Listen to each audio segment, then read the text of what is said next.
Anong latest mundo ng showbiz? Enrique Hill, tinuldukan na ang mga haka-haka patungkol sa kung ano na nga ba ang tunay na estado ng kanilang relasyon ni Liza Soberano o kilala na ngayon bilang si Hope.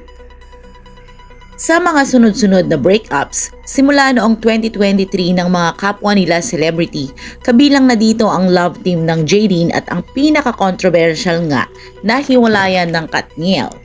Marami sa mga marites na netizens ang napapatanong kung ano na nga kaya ang lagay ng relasyon ng Lizken. Sa pagpursue ni Liza sa kaniyang Hollywood career ay napalayo ito kay Enrique Hill at marami ang mga nagsisilabasang balita na sila ay hiwalay na. Ngunit kamakailan ay na-interview nga ni Gretchen Pulido si Enrique at dito ay kanyang inilahad ang kanyang tunay na estado ng kanilang relasyon. Nang tanungin siya ni Gretchen. Panoorin natin mga Mars. Ikaw, Enrique, sino naman ang date mo sa Valentine's? It's gonna be my mom because sadly, I think Liza's in the US now promoting Lisa Frankenstein. But hopefully, if she gets back on time, she said she was gonna go and support me and watch I actually was with her, interviewing her for Lisa I saw it. Yeah. Yeah, and she was super supportive of this, super proud of Yes, you. yes. And ang galing because kahit na ang busy nung schedule nyo, Yes. talagang nagtutulungan kayo. Of and course. supporting Actually, each other. I shot a small video for Lisa Frankenstein's promo.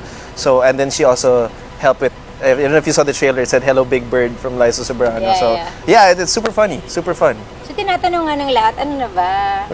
Kayo pa ba? Yeah, we're happy. We're just really busy. I think we just, realized that in life, parang we shouldn't always be just centered around each other. Alam mo yan, Yes. parang we can do more if we grow more during our own paths and we can achieve more. Yeah. And then, it just make us better. So, yeah. Yeah, grabe ang healthy na relationship nyo. Super, Tsaka talagang super. all praises with Thank each you. other. Thank you so much. Ating alamin ang say ng netizens sa pahayag na ito ni Enrique. Iiyak-iyak pa ako habang nanonood ng Make It With You recap kahapon kasi akala ko hiwalay na kayo. Buti naman kayo pa din. Lizken lang talaga ang magpapatuloy sa forever, say naman ng isang netizens. Ganito dapat Daniel Padilla, hahaha, say naman ng isang netizen. Happy ba kayo sa Lizken mga Mars? Kung nagustuhan nyo ang ganitong video, mag-like and comment lang.